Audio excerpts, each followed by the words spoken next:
अगर हाईकोर्ट को लग्या सीगा कि कुंवर विजय प्रताप सिंह कोई पोलीटिकल या पार्टीजन रोल अदा करता, वो गवर्नमेंट को लिख देंगे कि तुसीं SIT का जिहड़ा है इंचार्ज बदल सकते। जिस इन्वेस्टिगेशन के तहत 9 चलान पेश होए हो ट्रायल कोर्ट में, वो सारी इन्वेस्टिगेशन को मुद्दों ही रद्द कर देना, ये मैं समझदा कि बहुत अफसोसनाक गल हुई है। पुलिस वाले ने शायद गुरदीप सिंह ते Rashpal Singh, basically they are head constable and some inspector level officer, ते ਜਿਹੜੇ ਉਹਨਾਂ ਨੇ ਵਕੀਲ ਇੰਗੇਜ ਕੀਤੇ ਨੇ ਉੱਥੋਂ ਹੀ ਸ਼ੱਕ ਹੁੰਦਾ ਹੈ ਜੀ। 10 ਲੱਖ ਰੁਪਇਆ ਇੱਕ ਹੀਅਰਿੰਗ ਦਾ ਲੈਂਦੇ ਨੇ ਏਜੀ ਸਾਹਿਬ, 10 ਲੱਖ ਰੁਪਏ ਇੱਕ ਹੀਅਰਿੰਗ ਅਗਰਾਲ ਸਾਹਿਬ। ਕੀ ਇੱਕ ਹੌਲਦਾਰ ਦੇ ਸਕਦਾ ਵਾ? ਇਹਦਾ ਮਤਲਬ ਹੌਲਦਾਰਾਂ ਦੇ ਪਿੱਛੇ ਇੱਕ ਵੱਡੀ ਤਾਕਤ ਜਿਹੜੀ ਪੋਲੀਟੀਕਲ ਸ਼ਕਤੀ ਹੈ ਸਟੇਟ ਦੀ, ਤੇ ਵੱਡੇ ਅਫਸਰ ਜਿਹੜੇ ਸੀਗੇ ਉਹ ਆਪਣੇ ਆਪ ਨੂੰ ਬਚਾਉਣਾ ਚਾਹੁੰਦੇ ਸੀ। ਇਹ ਸਿਰਫ ਮੋਹਰੇ ਵਰਤੇ ਗਏ। ਉਹਨਾਂ ਨੂੰ ਇਹ ਲੱਗਦਾ ਕਿ ਜੇ ਅਸੀਂ ਇਹਨਾਂ ਪੁਲਿਸ ਵਾਲਿਆਂ ਨੂੰ ਹੁਣ ਸਜ਼ਾ ਹੋਣ ਦਿੱਤੀ ਤੇ ਗਾਂ ਨੂੰ ਸਾਡੇ ਕਹਿਣ ਤੇ ਕੋਈ ਪੁਲਿਸ ਵਾਲਾ ਗਲਤ ਕੰਮ ਕਰੇਗਾ ਨਹੀਂ। ਜਿਹੜਾ ਇਹ ਕਲੀਨ ਚਿੱਟ ਦਿੱਤੀ ਗਈ ਬਾਦਲ ਦੇ ਪਰਿਵਾਰ ਨੂੰ, ਇਹ ਤਾਂ ਉਹਨਾਂ ਨੇ ਮੰਗੀ ਨਹੀਂ ਸੀ ਕਿਤੇ ਵੀ। ਇਹ ਕਿਤੇ ਪ੍ਰੇਅਰ ਵਿੱਚ ਨਹੀਂਗਾ, ਕਿਤੇ ਪਲੀਡਿੰਗਸ ਵਿੱਚ ਨਹੀਂਗਾ, ਕਿਤੇ ਵੀ ਕਿਤੇ ਉਹਨਾਂ ਨੇ ਆਣ ਕੇ ਨਹੀਂ ਕਿਹਾ ਕਿ ਅਸੀਂ ਬੇਗੁਨਾਹ ਹਾਂ। ਤੇ ਆਪੇ ਹੀ ਕੋਰਟ ਇਸ ਤਰ੍ਹਾਂ ਦਾ ਸਰਟੀਫਿਕੇਟ ਕਿਸੇ ਨੂੰ ਦੇ ਰਹੀ ਹੈ। ਇੱਥੋਂ ਤੁਹਾਨੂੰ ਕੀ ਨਜ਼ਰ ਆਵੇ? ਇਹ ਜਿਹੜੀਆਂ ਕੋਰਟਸ ਬਣਾਈਆਂ ਨੇ, ਇਹ ਇਨਸਾਫ ਦੇਣ ਵਾਸਤੇ ਬਣਾਈਆਂ ਨੇ, ਇਹ ਗੁਨਾਹਗਾਰਾਂ ਨੂੰ ਬਚਾਉਣ ਵਾਸਤੇ ਨਹੀਂ ਬਣਾਈਆਂ। 6 ਸਾਲ ਤੋਂ ਬਾਅਦ ਅਸੀਂ ਫਿਰ ਉਸੇ ਜਗ੍ਹਾ ਤੇ ਖੜੇ ਜਿੱਥੇ 2015 ਚ ਬਾਦਲ ਦੀ ਸਰਕਾਰ ਨੇ ਤਾਕਤਵਰ ਪੁਲਿਸ ਵਾਲਿਆਂ ਨੂੰ, ਸੁਮੇਧ ਸਿੰਘ ਸੈਣੀ ਵਰਗਿਆਂ ਨੂੰ ਬਚਾਇਆ ਸੀਗਾ, ਡੇਰਾ ਸੱਚਾ ਸੌਦਾ ਦੇ ਪ੍ਰੇਮੀਆਂ ਨੂੰ ਬਚਾਇਆ ਸੀਗਾ, ਔਰ ਸਭ ਨੂੰ ਬਚਾਇਆ ਸੀਗਾ। ਜੋ ਜੱਜ ਸਾਹਿਬ ਨੇ ਵੈਸੇ ਉਹ ਹਰਿਆਣਾ ਨੂੰ ਬਿਲੋਂਗ ਕਰਦੇ ਨੇ, ਪਰ ਉਹਨਾਂ ਬਾਰੇ ਵੀ ਤੁਸੀਂ ਆਮ ਸਾਹਿਬ ਵਿਖੇ ਇਕੱਠੇ ਹੋਏ ਸੀਗੇ ਤਾਂ ਤੁਹਾਡੇ ਚੋਂ ਕੁਝ ਇੱਕ ਵਿਅਕਤੀ ਇਹ ਗੱਲ ਕਰਦੇ ਵੇਖੇ ਗਏ ਨੇ ਕਿ ਸ਼ਾਇਦ ਚੌਟਾਲਾ ਪਰਿਵਾਰ ਨਾਲ, ਜੋ ਕਿ ਬਾਦਲਾਂ ਦੇ ਕਰੀਬੀ ਨੇ, ਉਹਨਾਂ ਨਾਲ ਇਹਨਾਂ ਦਾ ਕੋਈ ਸੰਬੰਧ ਹੈ, ਜਾਂ ਫਿਰ ਪਿਛਲੇ ਏਜੀ ਸਾਹਿਬ ਜਿਹੜੇ ਨੇ ਉਹ, ਕਿਉਂਕਿ ਗੁਰਦੀਪ ਸਿੰਘ ਜੋ ਕਿ ਪਟੀਸ਼ਨਰ ਹੈ SHO ਗੁਰਦੀਪ ਸਿੰਘ, ਉਹਨੂੰ ਜਿਹੜਾ ਹੈਗਾ ਉਹਦੇ ਕਾਉਂਸਲ ਰਹੇ ਨੇ ਉਹ, ਤਾਂ ਕੀ ਲੱਗਦਾ ਹੈ ਕਿ ਇਸ ਤਰ੍ਹਾਂ ਦੀ ਕੋਈ ਕਾਰਸਤਾਨੀ ਹੋ ਸਕਦੀ? ਖੈਰ ਸਾਹਿਬ, ਮੇਰੀ ਕੁੰਵਰ ਵਿਜੇ ਪ੍ਰਤਾਪ ਸਿੰਘ ਉਹਨਾਂ ਨਾਲ ਗੱਲ ਹੋਈ। ਉਹਨਾਂ ਨੇ ਇੱਕ ਗੱਲ ਮੈਨੂੰ ਪੁਆਇੰਟ ਜਿਹੜਾ ਮੋਟੇ ਤੌਰ ਤੇ ਉੱਤੇ ਕਿਹਾ ਹੈ, ਕਹਿੰਦਾ ਵੀ ਫਰੀਦਕੋਟ ਅਦਾਲਤ ਦੇ ਵਿੱਚ ਜਦੋਂ ਚਲਾਨ ਪੇਸ਼ ਹੁੰਦਾ, ਚਲਾਨ ਦੇ ਨਾਲ ਕੁਝ ਦਸਤਾਵੇਜ਼ ਨੇ ਜਿਨ੍ਹਾਂ 'ਚ ਕੁਝ ਸਬੂਤ ਨੇ, ਕੁਝ ਚੀਜ਼ਾਂ ਨੇ ਜਿਹੜੇ ਚੋਰੀ ਹੋ ਕੇ ਉੱਥੋਂ, ਜੋ ਉਹਨਾਂ ਨੇ ਗੱਲ ਕਹੀ ਆ, ਮੈਂ ਉਹਨਾਂ ਨੂੰ ਪੁੱਛਿਆ, ਮੈਂ ਕਿਹਾ ਤੁਸੀਂ ਆਫੀਸ਼ੀਅਲ ਕਹਿ ਰਹੇ ਹੋ? ਕਹਿੰਦਾ ਹਾਂ ਮੈਂ ਆਫੀਸ਼ੀਅਲੀ ਕਹਿ ਰਿਹਾ ਇਹ ਗੱਲ ਨੂੰ। ਉਹ ਚੋਰੀ ਹੋ ਕੇ ਹਾਈ ਕੋਰਟ ਪਹੁੰਚ ਜਾਂਦੇ ਨੇ। ਉਹਦੇ ਪਿੱਛੇ ਕੀ ਲੱਗਦਾ ਕਿ ਕਿਹੜੀ ਤਾਕਤ ਹੈ ਜਿਹੜੀ ਮਤਲਬ ਅਦਾਲਤਾਂ ਦੇ ਵਿੱਚ ਵੀ ਇਸ ਤਰ੍ਹਾਂ ਦੀ ਘੁਸਪੈਠ ਕਰ ਜਾਂਦੀ ਹੈ? ਐਜ ਪਰ ਦਾ ਸੋਰਸਿਸ AG ਪੰਜਾਬ ਨੇ ਉਲਟਾ ਮੀਟਿੰਗ ਦੇ ਵਿੱਚ ਇਹ ਕਹਿ ਦਿੱਤਾ ਕਿ ਤੁਸੀਂ ਕਿਹਾ ਸੀ ਕਿ ਇਹਨੂੰ ਪੋਲੀਟੀਕਲ ਡਰਾਮਾ ਬਣਾਓ ਜਾਂਚ। ਉਹ ਮੰਤਰੀਆਂ ਵੱਲ ਹੱਥ ਕਰਕੇ ਸੁਖਜਿੰਦਰ ਸਿੰਘ ਰੰਧਾਵਾ ਦੀ ਗੱਲ ਹੋ ਰਹੀ ਹੈ ਕਿ ਅਸੀਂ ਬਾਦਲਾਂ ਦੇ ਖਿਲਾਫ ਜਾਂਚ ਲੈ ਕੇ ਜਾਣਾ ਚਾਹੁੰਦੇ ਆ, ਨਾ ਕਿ ਸਿੱਧੀ ਜਾਂਚ ਕਰਾਉਣਾ ਚਾਹੁੰਦੇ ਆ। ਔਰ ਰੀਜਨਲ ਸ਼ਕਤੀ ਦੀ ਲੋੜ ਕਦੀ ਪੰਜਾਬ 'ਚ ਨਹੀਂ ਸੀ ਪੈਣੀ ਜੇ ਬਾਦਲ ਹੋਣੀ ਨਾ ਇਸ ਸ਼੍ਰੋਮਣੀ ਅਕਾਲੀ ਦਲ ਦਾ ਬੇੜਾ ਗਰਕ ਨਾ ਕਰਦੇ, ਇਹਨੂੰ ਇੱਕ ਟੱਬਰ ਦੀ ਪਾਰਟੀ ਨਾ ਬਣਾਉਂਦੇ। ਹੁਣ ਹਾਲਾਤ ਦੇਖ ਲਓ ਕਿੰਨੇ ਬਦਲੇ ਹੋਏ ਨੇ ਕਿ ਅਕਾਲੀ ਹਾਈ ਕੋਰਟ ਦੇ ਫੈਸਲੇ ਦੇ ਉੱਤੇ ਛਾਤੀਆਂ ਚੌੜੀਆਂ ਕਰਕੇ ਤੇ ਖੁਸ਼ੀ ਮਹਿਸੂਸ ਕਰ ਰਹੇ ਨੇ। ਤੇ ਉਹ ਖੁਸ਼ੀ ਕਿਹਦੇ ਖਿਲਾਫ ਮਹਿਸੂਸ ਕਰ ਰਹੇ ਨੇ? ਗੁਰੂ ਗ੍ਰੰਥ ਸਾਹਿਬ ਦੀ ਬੇਅਦਬੀ ਦੇ ਖਿਲਾਫ ਹੀ ਕਰ ਰਹੇ ਨੇ ਨਾ, ਕਿ ਅਸੀਂ ਬੜੇ ਖੁਸ਼ ਹਾਂ ਕਿ ਅਸੀਂ ਬਚ ਗਏ ਹਾਂ। ਮੈਨੂੰ ਮਨੀਸ਼ ਸਿਸੋਦੀਆ ਨੇ ਦਿੱਲੀ ਸਪੈਸ਼ਲ ਬੁਲਾ ਕੇ ਟੋਕਣ ਦੀ ਕੋਸ਼ਿਸ਼ ਕੀਤੀ ਕਿ ਆਪ ਅਗਰ ਐਸਾ ਕਰੋਗੇ तो हमारी जो दूसरी वोट है दिल्ली में या सारे देश में वो खराब हो रही है। मैं कहा जी तुहाडी वोट जे अगर तुसी जात पात ते धर्म ते राजनीति करो फिर तुहाडे दे विच ते दूजियां पार्टियां च की फर्क हैगा? Therefore I find them absolutely no different from other mainstream political party. UAPA दा कानून देखो, सारी दुनिया के चंगे आदमियां ने जिहड़े टाडा पोटा ते युआपा इन्हां काले कानूनां दा डट के विरोध कीता। ये सपोर्टेड देम।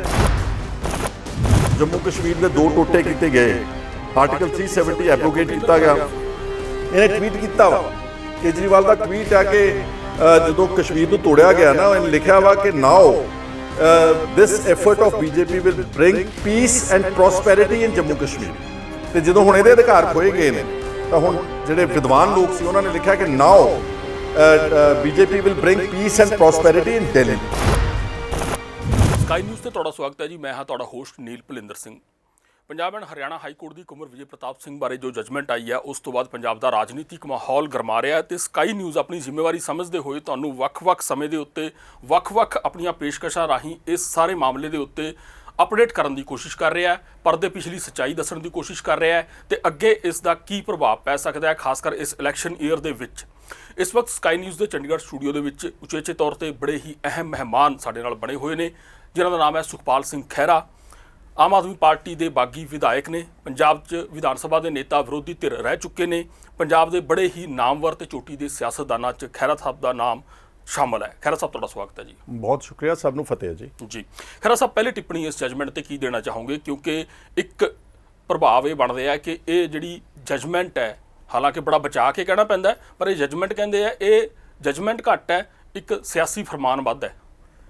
ਲੀਗਲ ਟਰਮੀਨੋਲੋਜੀ 'ਚ ਨਾ ਇੱਕ ਆਉਂਦਾ ਮਿਸਕੈਰੇਜ ਆਫ ਜਸਟਿਸ ਜੀ। ਇਹ ਬਿਲਕੁਲ ਕੀ ਕਹਿੰਦੇ ਹੁੰਦੇ ਆ ਕਿ ਇੱਕ ਕੋਝਾ ਮਜ਼ਾਕ ਹੋਇਆ ਵਾ, ਔਰ ਬਹੁਤ ਇਹਦਾ ਦੁੱਖ ਜਿਹੜਾ, ਕਿਉਂਕਿ ਕਰੋੜਾਂ ਲੋਕ ਨਾ ਸਿਰਫ ਸਿੱਖ ਗੁਰੂ ਨਾਨਕ ਨਾਮ ਲੇਵਾ ਬਲਕਿ ਜਿਹੜੇ ਇਨਸਾਫ ਨੂੰ ਦੇਖ ਰਹੇ ਸੀ ਲੋਕ, ਕਰੋੜਾਂ ਲੋਕਾਂ ਦੀਆਂ ਨਜ਼ਰਾਂ ਇਸ ਬਾਈਬਲ ਕੋਟਕਪੂਰਾ ਗੋਲੀकांड ਔਰ ਖਾਸ ਤੌਰ ਤੇ ਜਿਹੜਾ ਬੇਅਦਬੀਆਂ ਹੋਈਆਂ ਗੁਰੂ ਗ੍ਰੰਥ ਸਾਹਿਬ ਉਹਦੇ ਤੇ ਟਿਕੀ ਹੋਈ ਸੀਗੀ ਜੀ। ਕਿਸੇ ਨੂੰ ਇਹ ਉਮੀਦ ਨਹੀਂ ਸੀ ਕਿ ਹਾਈ ਕੋਰਟ ਅਚਨਚੇਤ ਸਾਰਾ ਕੁਝ ਹੀ ਢਹਿ ਢੇਰੀ ਕਰ ਦੇਵੇਗਾ। ਅਗਰ ਹਾਈ ਕੋਰਟ ਨੂੰ ਲੱਗਿਆ ਸੀਗਾ ਕਿ ਕੁੰਵਰ ਵਿਜੇ ਪ੍ਰਤਾਪ ਸਿੰਘ ਕੋਈ ਪੋਲੀਟੀਕਲ ਜਾਂ ਪਾਰਟੀਜ਼ਨ ਰੋਲ ਅਦਾ ਕਰਦਾ, ਉਹ ਗਵਰਨਮੈਂਟ ਨੂੰ ਲਿਖ ਦਿੰਦੇ ਕਿ ਤੁਸੀਂ SIT ਦਾ ਜਿਹੜਾ ਹੈ ਇੰਚਾਰਜ ਬਦਲ ਸਕਦੇ ਹੋ। ਲੇਕਿਨ ਜਿਸ ਇਨਵੈਸਟੀਗੇਸ਼ਨ ਦੇ ਤਹਿਤ 9 ਚਲਾਨ ਪੇਸ਼ ਹੋਏ ਹੋਣ ਟ੍ਰਾਇਲ ਕੋਰਟ ਵਿੱਚ, ਉਹ ਸਾਰੀ ਇਨਵੈਸਟੀਗੇਸ਼ਨ ਨੂੰ ਮੁੱਢੋਂ ਹੀ ਰੱਦ ਕਰ ਦੇਣਾ, ਇਹ ਮੈਂ ਸਮਝਦਾ ਕਿ ਬਹੁਤ ਅਫਸੋਸਨਾਕ ਗੱਲ ਹੋਈ ਆ। ਔਰ ਅਗਰ ਹਾਈ ਕੋਰਟ ਦੇ ਜੱਜ ਸਾਹਿਬ ਇਹ ਕਹਿੰਦੇ ਨੇ ਕਿ ਫਲਾਨਾ ਅਫਸਰ ਜਿਹੜਾ ਇਹਦਾ ਪੋਲੀਟੀਕਲ ਐਂਬੀਸ਼ਨ ਸੀਗੀਆਂ, ਤਾਂ ਇਹ ਗੱਲ ਕੋਈ ਨਵੀਂ ਨਹੀਂ ਕਿ ਹਾਈ ਕੋਰਟ ਦੇ ਜੱਜਸ ਵੀ ਰਿਟਾਇਰਮੈਂਟ ਤੋਂ ਬਾਅਦ ਬਹੁਤ ਸਾਰੀਆਂ ਸਰਕਾਰਾਂ ਦੇ ਨਾਲ ਤਾਲਮੇਲ ਕਰਕੇ ਕੋਈ ਨਾ ਕੋਈ ਪੋਸਟ ਰਿਟਾਇਰਮੈਂਟ ਜੌਬਸ ਲੈਂਦੇ ਨੇ।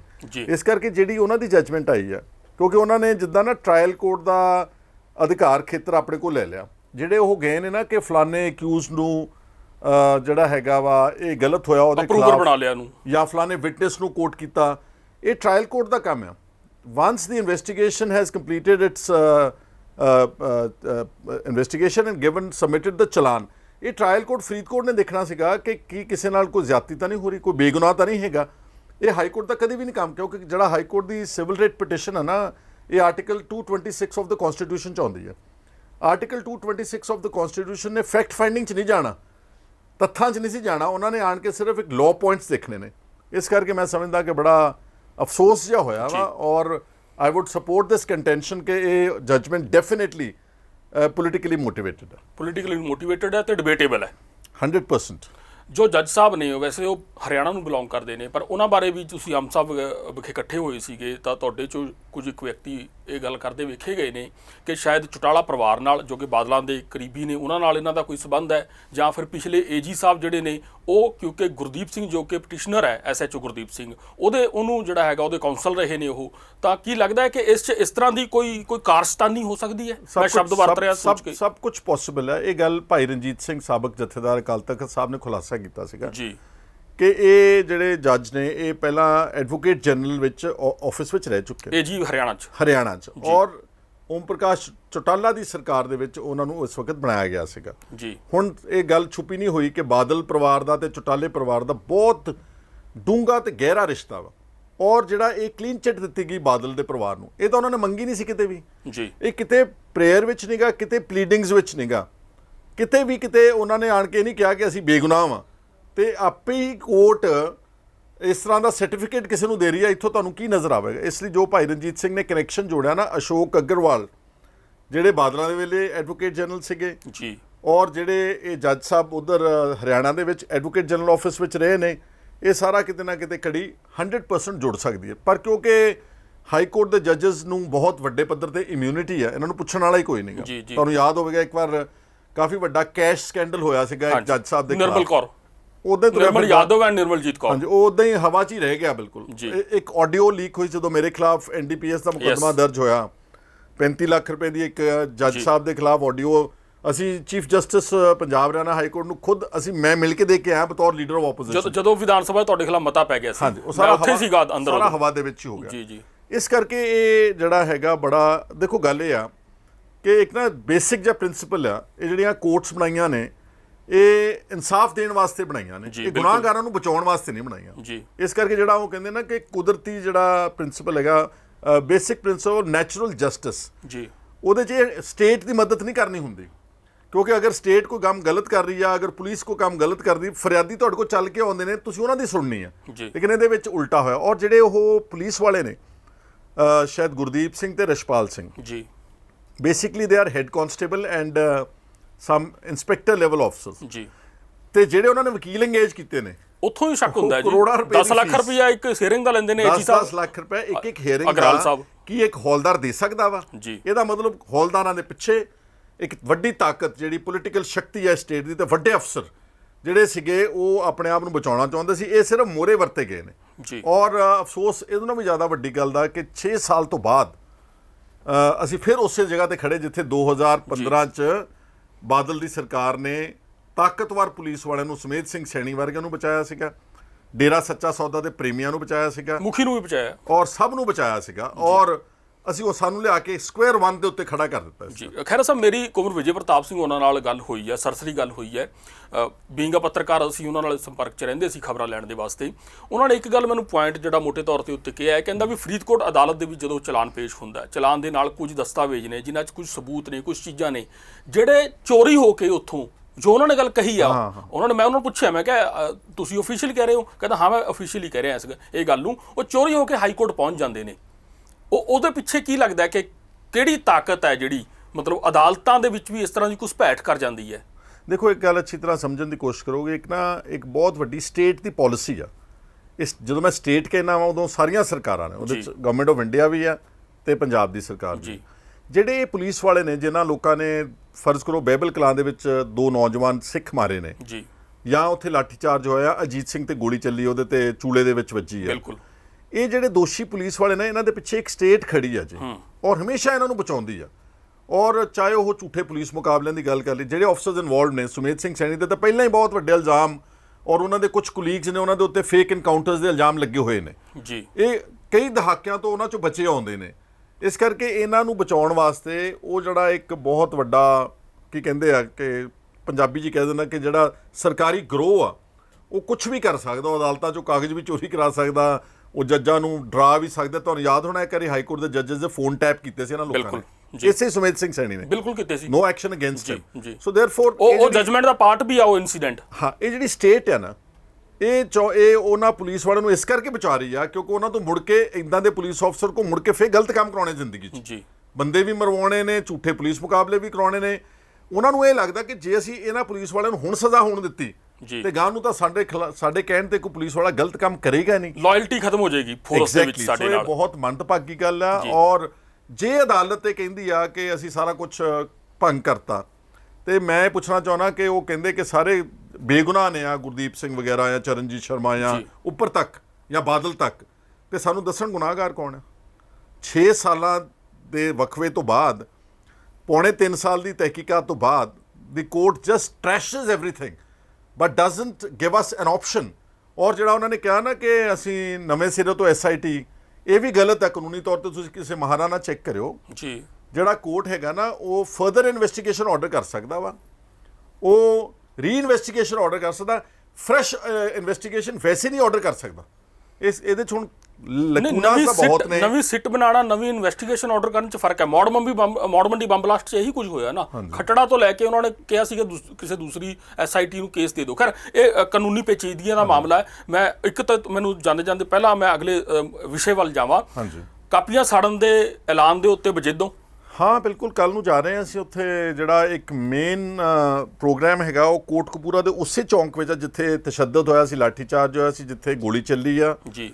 ਔਰ ਉੱਥੇ ਅਸੀਂ ਐਜ਼ ਏ ਟੋਕਨ ਪ੍ਰੋਟੈਸਟ, ਕਿਉਂਕਿ ਦੇਖੋ ਅੱਜ ਨਾ ਨੀਲ ਜੀ 2 ਗੱਲਾਂ ਅੱਛੀ ਤਰ੍ਹਾਂ ਸਮਝੀਏ ਜੀ। ਇੱਕ ਤਾਂ ਕੋਵਿਡ ਦੀ ਬਹੁਤ ਮਹਾਮਾਰੀ ਆ, ਬਹੁਤ ਲੋਕ ਮਰ ਰਹੇ ਨੇ, ਔਰ ਅਸੀਂ ਨਹੀਂ ਚਾਹੁੰਦੇ ਕਿ ਅਸੀਂ ਕੋਈ ਬਹੁਤ ਵੱਡਾ ਇਕੱਠ ਕਰਕੇ ਤੇ ਇਸ ਨੂੰ ਮੌਕਾ ਦਈਏ ਸਰਕਾਰ ਨੂੰ। ਦੂਸਰਾ ਹੈਗਾ ਕਿ ਸਾਡੇ ਕਿਸਾਨ ਜਥੇਬੰਦੀਆਂ ਦਾ ਇੱਕ ਬਹੁਤ ਵੱਡਾ ਮੋਰਚਾ ਲੱਗਿਆ ਹੋਇਆ।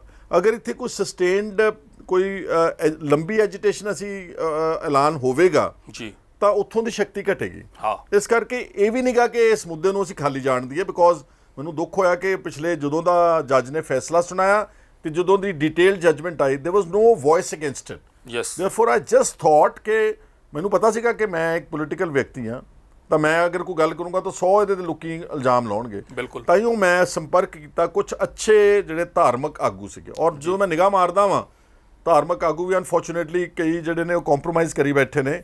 ਤਾਂ ਮੇਰੀ ਨਿਗਾਹ ਜਿਹੜੀ ਉਹ ਭਾਈ ਰਣਜੀਤ ਸਿੰਘ ਵੱਲ ਗਈ। ਇੱਕ ਆਦਮੀ ਦੀ ਕੁਰਬਾਨੀ ਆ ਜ਼ਿੰਦਗੀ 'ਚ।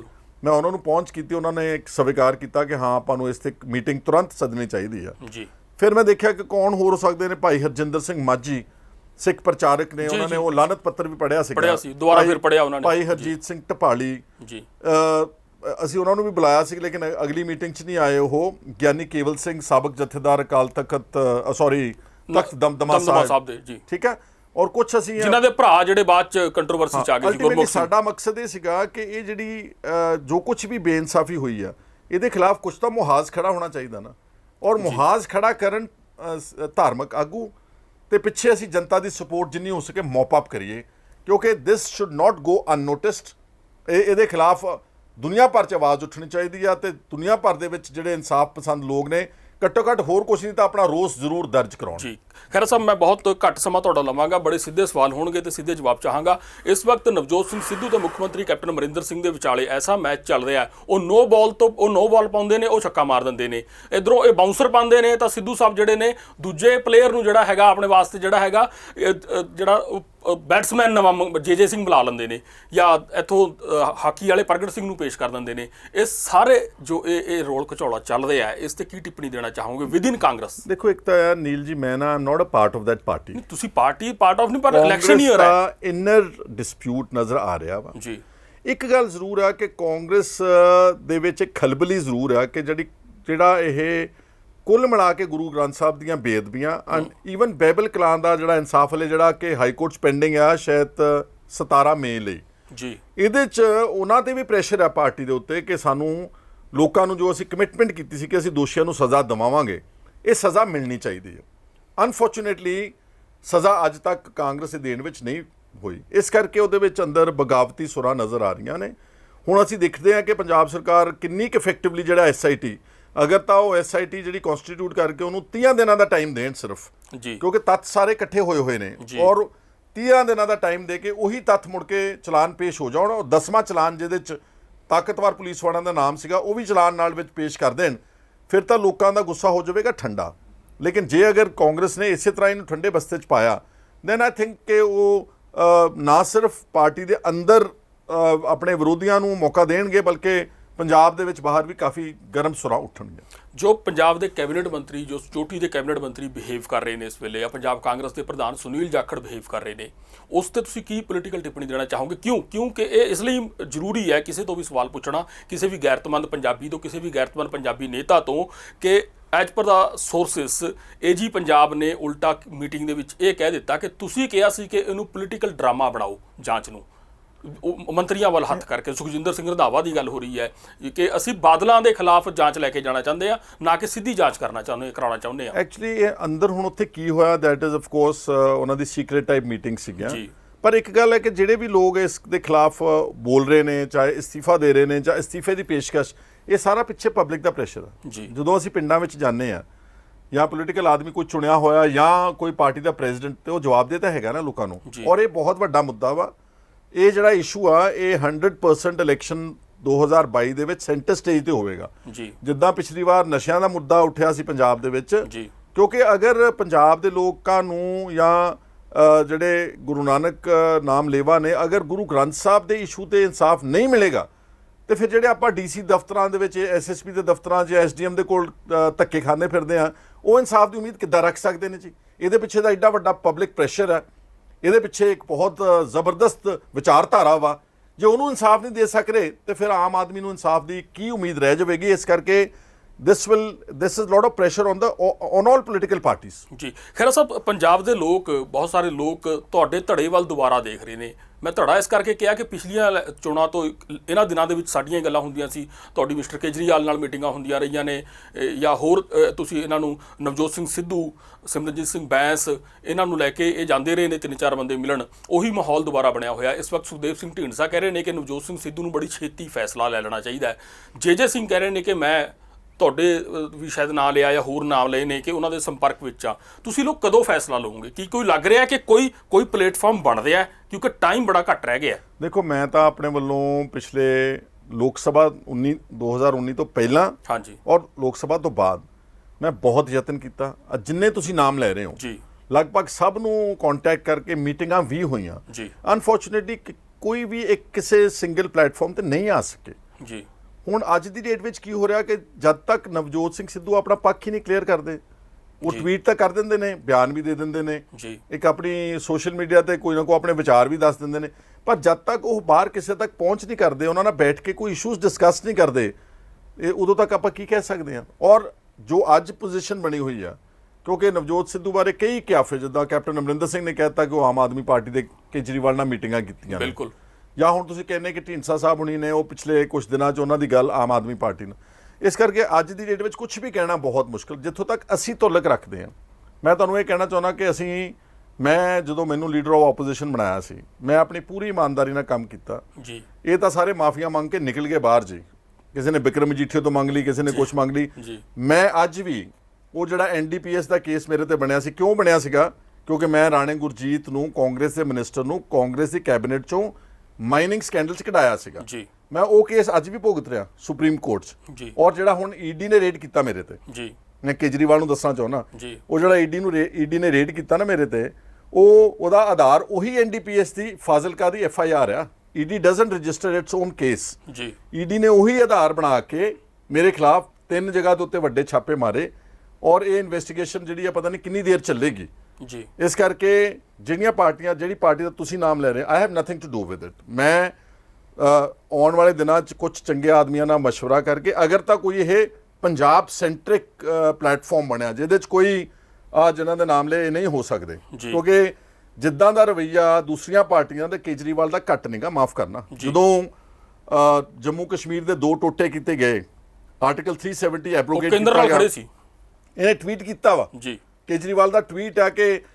ਜਦੋਂ ਕਸ਼ਮੀਰ ਨੂੰ ਤੋੜਿਆ ਗਿਆ ਨਾ, ਇਹਨੇ ਲਿਖਿਆ ਵਾ ਕਿ now this effort of BJP will bring peace and prosperity in Jammu Kashmir ਜੀ। ਤੇ ਜਦੋਂ ਹੁਣ ਇਹਦੇ ਅਧਿਕਾਰ ਖੋਏ ਗਏ ਨੇ, ਤਾਂ ਹੁਣ ਜਿਹੜੇ ਵਿਦਵਾਨ ਲੋਕ ਸੀ ਉਹਨਾਂ ਨੇ ਲਿਖਿਆ ਕਿ now BJP will bring peace and prosperity in Delhi.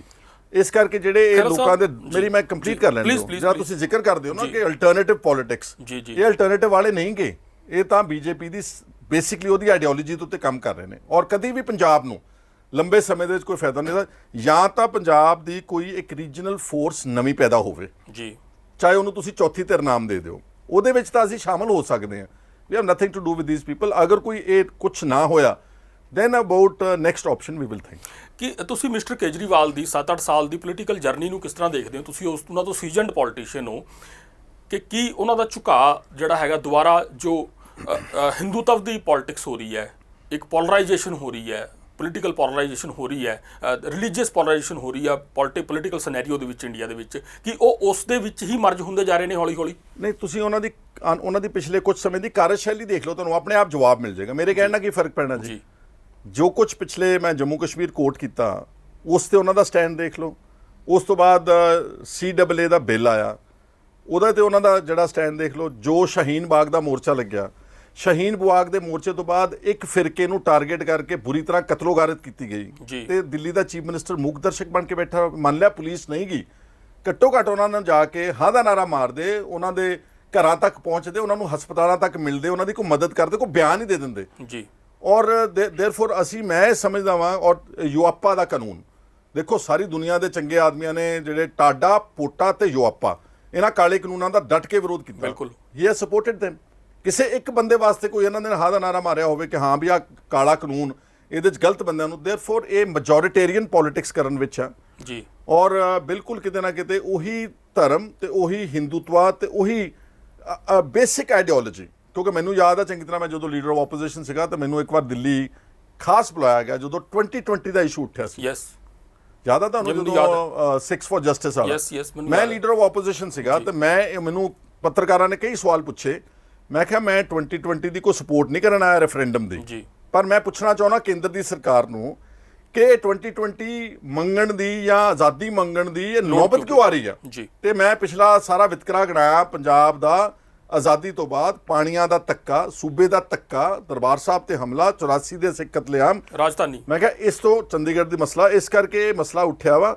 ਜਦੋਂ ਮੈਂ ਆਪਣੀ ਇਸ ਗੱਲ ਦਲੀਲ ਦੇ ਉੱਤੇ ਕਾਇਮ ਰਿਹਾ, ਕਾਫੀ ਅਰਸਾ ਹਾਹਾਕਾਰ ਮਚੀ ਮੀਡੀਆ ਦੇ ਵਿੱਚ ਅਫਕੋਰਸ, ਤਾਂ ਮੈਨੂੰ ਮਨੀਸ਼ ਸਿਸੋਦੀਆ ਨੇ ਦਿੱਲੀ ਸਪੈਸ਼ਲ ਬੁਲਾ ਕੇ ਮੈਨੂੰ टोकने की कोशिश की थी कि आप अगर ऐसा करोगे तो हमारी जो दूसरी वोट है दिल्ली में या सारे देश में वो खराब हो रही है। मैं कहा जी तुहाडी वोट जे अगर तुसी जात पात ते धर्म ते राजनीति करो फिर तुहाडे दे विच ते दूजियां पार्टियां च की फर्क हैगा। Therefore I find them absolutely no different from other mainstream political parties. ਜੀ, ਇਸ ਵਕਤ ਪੰਜਾਬ ਦੀ ਜੋ ਸਥਿਤੀ ਬਣੀ ਹੋਈ ਹੈ, ਤਾਜ਼ਾ ਸਥਿਤੀ ਬਣੀ ਹੋਈ ਹੈ, ਇਸ ਵਕਤ ਇਹ ਦੇਖਿਆ ਜਾ ਰਿਹਾ ਕਿ ਜੋ ਕਿਸਾਨ ਅੰਦੋਲਨ ਦਿੱਲੀ 'ਚ ਚੱਲ ਰਿਹਾ ਹੈ, ਭਾਵੇਂ ਉਸ 'ਚ ਧਿਰਾਂ ਦੋ ਅਲੱਗ-ਅਲੱਗ ਹੋ ਗਈਆਂ, ਇੱਕ ਦੀਪ ਸਿੱਧੂ ਐਂਡ ਲੱਖਾ ਸਿਧਾਣਾ ਵਿਚਾਰਾ ਦੋਵੇਂ ਪਾਸੇ ਆ, ਉਹਨੂੰ ਹਾਲੇ ਸਮਝ ਨਹੀਂ ਆ ਰਿਹਾ ਕਿ ਇਸ ਲੀਡਰਸ਼ਿਪ 'ਚੋਂ ਇਸ ਇਲੈਕਸ਼ਨ ਈਅਰ ਦੇ ਵਿੱਚ ਟਰਾਂਸਫੋਰਮੇਸ਼ਨ ਹੁੰਦੀ ਦਿਖ ਰਹੀ ਹੈ, ਪੋਲੀਟੀਕਲ ਟਰਾਂਸਫੋਰਮੇਸ਼ਨ ਹੁੰਦੀ। ਦੀਪ ਸਿੱਧੂ ਦੀ ਕਹਿ ਲਓ ਜ਼ਮਾਨਤ ਤੇ ਬਾਹਰ ਆ ਗਿਆ ਹੈ, ਜਾਂ ਹੋਰ ਕੁਝ ਲੀਡਰਸ਼ਿਪ ਹੈ ਜਿਹੜੀ ਉਂਗਲਾਂ ਤੇ ਗਿਣੀ ਜਾਣ ਵਾਲੀ ਹੈ। ਜਿਸ ਤਰ੍ਹਾਂ ਸਾਨੂੰ ਲੋੜ ਹੈ, ਸਾਨੂੰ ਭੁੱਖ ਹੈ, ਇੱਕ ਚੰਗੇ ਲੀਡਰਸ਼ਿਪ ਦੀ ਭੁੱਖ ਹੈ ਪੰਜਾਬ ਨੂੰ ਇਸ ਵੇਲੇ।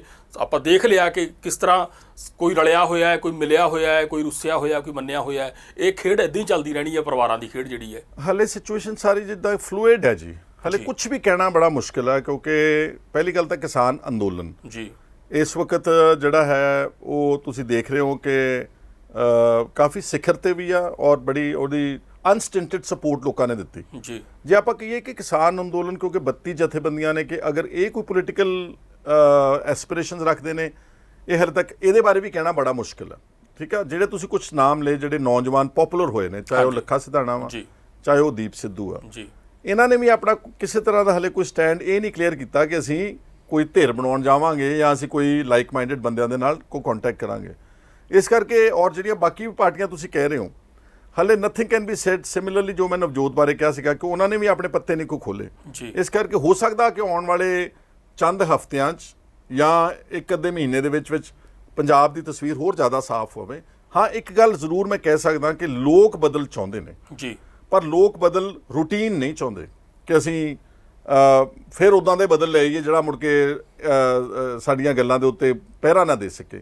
ਲੋਕ ਬਦਲ ਅਲਟੀਮੇਟਲੀ ਚਾਹੁੰਦੇ ਸੀਗੇ, ਜਿਹੜਾ ਅਸਲ ਜੋ ਮੈਂ ਜਜਮੈਂਟ ਕੀਤੀ ਹੈ, ਬਦਲ ਜਾਂ ਤਾਂ ਇਹ ਹੋਵੇ ਕਿ ਜਿਹੜਾ ਇੱਕ ਰੀਜਨਲ ਸ਼ਕਤੀ ਉੱਠੇ, ਔਰ ਰੀਜਨਲ ਸ਼ਕਤੀ ਦੀ ਲੋੜ ਕਦੀ ਪੰਜਾਬ 'ਚ ਨਹੀਂ ਸੀ ਪੈਣੀ ਜੇ ਬਾਦਲ ਹੋਣੀ ਨਾ ਇਸ ਸ਼੍ਰੋਮਣੀ ਅਕਾਲੀ ਦਲ ਦਾ ਬੇੜਾ ਗਰਕ ਨਾ ਕਰਦੇ ਜੀ, ਇਹਨੂੰ ਇੱਕ ਟੱਬਰ ਦੀ ਪਾਰਟੀ ਨਾ ਬਣਾਉਂਦੇ। ਅੱਜ ਫਰਜ਼ ਕਰੋ ਜੇ ਸ਼੍ਰੋਮਣੀ ਅਕਾਲੀ ਦਲ ਫੇਰ ਹੱਥਾਂ 'ਚ ਹੁੰਦਾ ਤੇ ਗੁਰੂ ਗ੍ਰੰਥ ਸਾਹਿਬ ਦੀ ਸਭ ਤੋਂ ਵੱਡੇ ਮੁਦਈ ਤੇ ਸਭ ਤੋਂ ਵੱਡਾ ਸੰਘਰਸ਼ ਅਕਾਲੀਆਂ ਨੇ ਕਰਨਾ ਸੀਗਾ। ਹੁਣ ਹਾਲਾਤ ਦੇਖ ਲਓ ਕਿੰਨੇ ਬਦਲੇ ਹੋਏ ਨੇ ਕਿ ਅਕਾਲੀ ਹਾਈ ਕੋਰਟ ਦੇ ਫੈਸਲੇ ਦੇ ਉੱਤੇ ਛਾਤੀਆਂ ਚੌੜੀਆਂ ਕਰਕੇ ਤੇ ਖੁਸ਼ੀ ਮਹਿਸੂਸ ਕਰ ਰਹੇ ਨੇ। ਤੇ ਉਹ ਖੁਸ਼ੀ ਕਿਹਦੇ ਖਿਲਾਫ ਮਹਿਸੂਸ ਕਰ ਰਹੇ ਨੇ? ਗੁਰੂ ਗ੍ਰੰਥ ਸਾਹਿਬ ਦੀ ਬੇਅਦਬੀ ਦੇ ਖਿਲਾਫ ਹੀ ਕਰ ਰਹੇ ਨੇ ਨਾ, ਕਿ ਅਸੀਂ ਬੜੇ ਖੁਸ਼ ਹਾਂ ਕਿ ਅਸੀਂ ਬਚ ਗਏ ਹਾਂ। SGPC ਮੂਕ ਦਰਸ਼ਕ ਬਣੀ ਹੋਈ ਹੈ। ਅਕਾਲ ਤਖਤ ਦਾ ਜਥੇਦਾਰ ਜਿਹੜਾ ਮੇਨ ਸੁਪਰੀਮ ਲੀਡਰ ਹੈ, ਜਿਹਨੇ ਧਾਰਮਿਕ ਪੱਖ ਦੇ ਉੱਤੇ ਪੂਰਾ ਸਭ ਤੋਂ ਅੱਗੇ ਵੱਧ ਕੇ ਆਪਣਾ ਪਹਿਰਾ ਦੇਣਾ ਸੀਗਾ, ਉਹ ਇੱਕ ਕਠਪੁਤਲੀ ਬਣ ਕੇ ਖੇਡ ਰਿਹਾ। ਦੇਅਰਫੋਰ ਇਹ ਜਿਹੜੀ ਇੱਕ ਰੀਜਨਲ ਫੋਰਸ ਇਹਨਾਂ ਨੇ ਖੱਜਲ ਖੁਆਰ ਕਰਤੀ ਨਾ, ਉਸ ਨੂੰ ਤੈਸ਼ ਨੈਸ਼ ਕਰਤਾ ਜੀ। ਅਸਲ ਰਿਪਲੇਸਮੈਂਟ ਲੋਕ ਪੰਜਾਬ ਦੇ ਉਹਦੀ ਚਾਹੁੰਦੇ ਨੇ। ਖੈਰ ਸਾਹਿਬ, ਮੇਰਾ ਆਖਰੀ ਸਵਾਲ ਹੈ, ਅਕਸਰ ਆਮ ਸੱਥਾਂ 'ਚ ਖੁੰਡਾਂ 'ਚ ਆਮ ਚਰਚਾ ਜਿਹੜੀ ਹੋ ਰਹੀ ਹੈ, ਆਪਾਂ ਪਹਿਲਾਂ ਚੰਡੀਗੜ੍ਹ ਦੀ ਜੂਹਾਂ 'ਚ ਜਾਂ ਪੱਤਰਕਾਰ, ਵਕੀਲ, ਸਿਆਸਤਦਾਨ ਇਕੱਠੇ ਹੋ ਕੇ ਤਾਂ ਕਰਦੇ ਸੀ ਕਿ ਕੈਪਟਨ ਤੇ ਬਾਦਲ ਰਲੇ ਹੋਏ ਨੇ। ਜੇ ਸਿੰਘ ਨੇ ਵੀ ਇਹੀ ਕਿਹਾ ਹੈ, ਨਵਜੋਤ ਸਿੰਘ ਸਿੱਧੂ ਵੀ ਸਿੱਧੇ ਆ ਸਿੱਧੇ ਰੂਪ 'ਚ ਇਹੀ ਕਹਿੰਦੇ ਨੇ। ਪਰ ਮੈਂ ਤੁਹਾਨੂੰ ਇਹ ਸਵਾਲ ਨਹੀਂ ਪੁੱਛਾਂਗਾ ਕਿ ਇਹ ਮਿਲੇ ਹੋਏ ਨੇ। ਮੰਨ ਲਓ ਕਿ ਦੋਵੇਂ ਸ਼ਕਤੀਆਂ ਮਿਲੀਆਂ ਹੋਈਆਂ ਨੇ। 2017 'ਚ ਇਹਨਾਂ ਨੇ ਭਾਂਪ ਲਿਆ ਸੀ ਕਿ ਆਮ ਆਦਮੀ ਪਾਰਟੀ ਵੱਡੀ ਸ਼ਕਤੀ ਬਣ ਕੇ ਆ ਰਹੀ ਹੈ। ਤੁਹਾਡੇ ਵਰਗੇ ਜਰਨੈਲ ਆਮ ਆਦਮੀ ਪਾਰਟੀ ਕੋਲ ਨੇ ਕਿ ਇਹ ਸਰਕਾਰ ਲੈ ਆਣਗੇ, ਜੋ ਸੁਣਨ ਚਾਹੁੰਦਾ ਹੈ, ਕਿਉਂਕਿ ਆਪਾਂ ਇਸੇ ਮਾਹੌਲ 'ਚ ਰਹਿੰਦੇ ਹਾਂ। ਅਸੀਂ ਅੰਦਰ ਬਾਹਰ ਬਹੁਤ ਕੁਝ ਦੇਖਦੇ ਹਾਂ, ਲਗਭਗ ਅਸੀਂ ਨੇੜੇ ਤੇੜੇ ਹੀ ਹਾਂ ਇੱਕ ਦੂਜੇ ਦੇ ਇਸ ਮੁੱਦੇ ਦੇ ਉੱਤੇ, ਕਿ ਇਹਨਾਂ ਨੇ ਸੋਚਿਆ ਕਿ ਚਲੋ ਰਲ ਕੇ ਐਤਕੀ ਕੈਪਟਨ ਸਾਹਿਬ ਦੀ ਸਰਕਾਰ ਬਣਾ ਦਿੰਦੇ ਆ, ਜੋ ਚਰਚਾ ਹੈ। ਜੇਕਰ ਇਹ ਸ਼ਕਤੀਆਂ ਦੋਵੇਂ ਮਿਲੀਆਂ ਹੋਈਆਂ ਨੇ, ਕੀ ਲੱਗਦਾ ਹੈ ਕਿ ਤੀਜਾ ਜਾਂ ਚੌਥਾ ਫਰੰਟ ਤੁਸੀਂ ਕਹਿ ਰਹੇ ਹੋ ਕਿ ਤੁਸੀਂ ਕੋਸ਼ਿਸ਼ ਚੋਂ ਬਣਾਉਣ ਦੀ, ਕੀ ਉਹ ਹੁਣ ਵੀ ਟਾਕਰਾ ਕਰ ਸਕਣਗੇ? ਮੇਰਾ ਸਵਾਲ ਅੱਗੇ ਹੈ, ਉਸ ਤੋਂ ਮਿਲੇ ਹੋਣ ਦੀ ਗੱਲ ਤੋਂ ਅੱਗੇ ਹੈ। ਮੰਨ ਲਓ ਮਿਲੇ ਹੋਏ ਨੇ, ਦੇਖੋ ਗੱਲ ਇਹ ਆ ਫਿਰ ਕਿੱਦਾਂ ਟਾਕਰਾ ਦੋਗੇ? ਕਿ ਜਦੋਂ ਸਹੀ ਮਾਇਨਿਆਂ ਵਿੱਚ ਲੋਕਾਂ ਦੀਆਂ ਭਾਵਨਾਵਾਂ ਦੇ ਅਨੁਕੂਲ ਕੋਈ ਕੰਬੀਨੇਸ਼ਨ ਬਣ ਗਿਆ, ਉਹਨੂੰ ਭਾਵੇਂ ਕਿੰਨੇ ਮਿਲੇ ਹੋਣ ਉਹਨੂੰ ਰੋਕ ਨਹੀਂ ਸਕਦੇ। ਜਿਹੜਾ ਤੁਸੀਂ ਕਹਿੰਦੇ ਨਾ ਪਿਛਲੀ ਵਾਰੀ ਆਮ ਆਦਮੀ ਪਾਰਟੀ ਨੂੰ ਇਹਨਾਂ ਦੋਨਾਂ ਧਿਰਾਂ ਨੇ ਮਿਲ ਕੇ ਰੋਕ ਦਿੱਤਾ, I do not agree with it.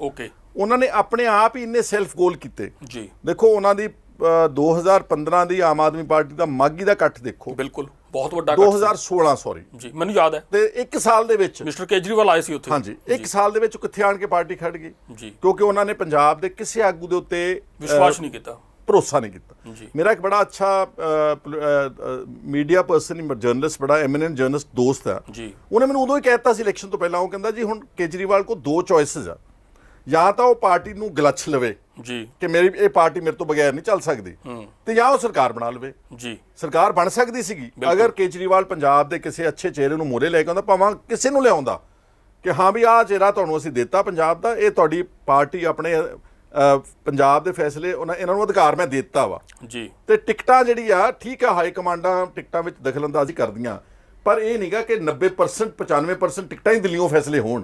ਇਸ ਕਰਕੇ ਉਹਨਾਂ ਦੀਆਂ ਆਪਣੀਆਂ ਗਲਤੀਆਂ ਦੇ ਨਾਲ ਉਹਨਾਂ ਨਾਲ ਗ੍ਰਾਫ ਜਿਹੜਾ ਸੀ ਉਹ ਇੰਨਾ ਸਡਨਲੀ ਕ੍ਰੈਸ਼ ਕੀਤਾ ਕਿ ਇਹਨਾਂ ਨੂੰ ਮੌਕਾ ਮਿਲ ਗਿਆ ਸਰਕਾਰ ਬਣਾਉਣ ਦਾ। ਇਸ ਕਰਕੇ ਜਿਹੜਾ ਬਦਲ ਅਗਰ ਲੋਕਾਂ ਨੂੰ ਪਸੰਦ ਆ ਗਿਆ ਤੇ ਫਿਰ ਭਾਵੇਂ ਕੋਈ ਰੋਕ ਲਵੇ ਜੀ, ਫਿਰ ਰੁਕਦਾ ਨਹੀਂ ਹੁੰਦਾ ਬਦਲ ਜੀ। ਆਪਾਂ ਮਿਲੇ ਹੋਣ, ਭਾਵੇਂ ਕੋਈ ਰਲੇ ਹੋਣ, ਭਾਵੇਂ ਕੋਈ ਰੁੱਸੇ ਹੋਣ, ਪਰ ਜਦੋਂ ਲੋਕਾਂ ਦੇ ਮਤਲਬ ਦੇ ਲੀਡਰ ਮਿਲ ਜਾਣ ਤੇ ਲੋਕਾਂ ਨੂੰ ਸੁਰਤ ਆ ਜੇ ਕਿ ਆਪਾਂ ਵੋਟ ਦਾ ਆਪਣਾ ਸਹੀ ਜਿਹੜਾ ਇਸਤੇਮਾਲ ਹੈ ਕਿਵੇਂ ਕਰਨਾ, ਉਦੋਂ ਕਿਸੇ ਨੂੰ ਕੋਈ ਰੋਕ ਨਹੀਂ ਸਕਦਾ। ਸੁਖਪਾਲ ਸਿੰਘ ਖਹਿਰਾ ਨਾਲ ਇਹ ਗੁਫ਼ਤਗੂ ਹੋਈ ਹੈ, ਇਸ 'ਚੋਂ ਬਹੁਤ ਕੁਝ ਤੁਹਾਨੂੰ ਲੱਭਿਆ ਹੋਏਗਾ, ਆਪਣੇ ਮਤਲਬ ਦੀਆਂ ਗੱਲਾਂ ਮਿਲੀਆਂ ਹੋਣਗੀਆਂ। ਤੁਸੀਂ ਹੁੰਗਾਰਾ ਭਰਦੇ ਰਹਿੰਦੇ ਹੋ, ਇਹ ਹੁੰਗਾਰਾ ਤੁਹਾਡਾ ਸਾਡੇ ਲਈ ਆਕਸੀਜਨ ਦਾ ਕੰਮ ਕਰਦਾ ਹੈ ਤੇ ਉਮੀਦ ਕਰਦੇ ਹਾਂ ਕਿ ਤੁਸੀਂ ਅੱਗੇ ਵੀ ਇਸੇ ਤਰ੍ਹਾਂ ਸਾਨੂੰ ਆਪਣਾ ਪਿਆਰ, ਇਹ ਹੁੰਗਾਰਾ ਸਾਨੂੰ ਦਿੰਦੇ ਰਹੋਗੇ। ਸਕਾਈ ਨਿਊਜ਼ ਨਾਲ ਜੁੜੇ ਰਹਿਣ ਵਾਸਤੇ ਬਹੁਤ ਬਹੁਤ ਸ਼ੁਕਰੀਆ, ਬਹੁਤ ਸ਼ੁਕਰੀਆ ਖਹਿਰਾ ਸਾਹਿਬ। ਧੰਨਵਾਦ ਜੀ।